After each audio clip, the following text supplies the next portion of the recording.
The gavel hits the wood. It sounds like a bone breaking. I am standing in a room that smells like floor wax and expensive perfume.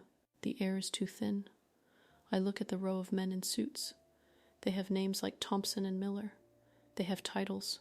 I have a stack of yellowed papers and a grandfather who died with iron in his blood. I look at the map on the wall. They call it Section 4. I call it home. They see a grid of potential revenue. I see the spot where my mother taught me to wash bok choy in a plastic tub. I see the cracks in the sidewalk where the old men play mahjong until the sun goes down. To the city, this is a blight.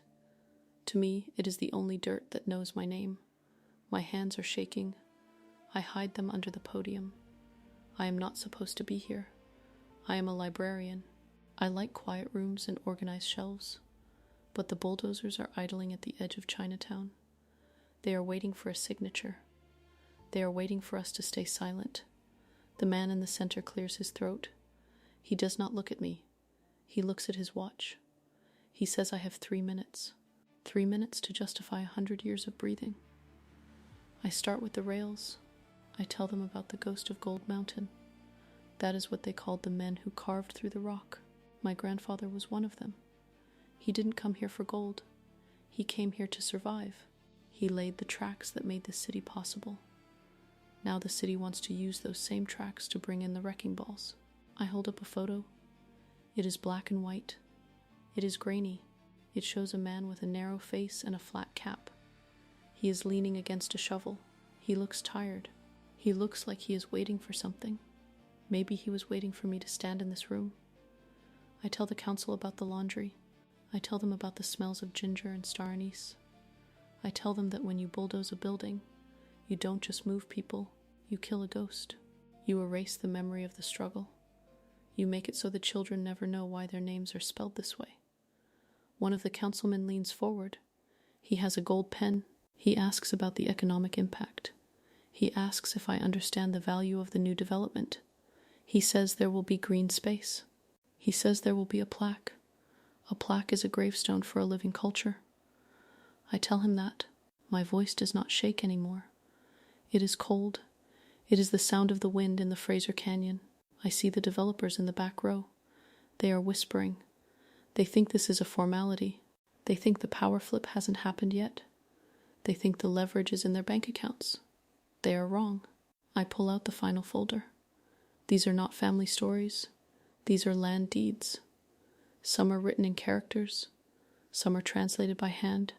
There is a discrepancy in the original 1890 survey.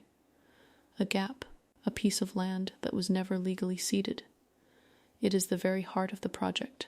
It is the land my grandfather bought with his last few coins. The room goes quiet.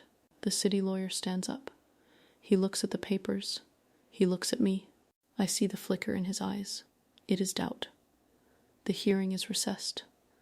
They need time to verify. They need time to find a way around the truth. I walk out of the room. My legs feel like lead. The adrenaline is fading. I stand on the sidewalk. Chinatown is humming around me.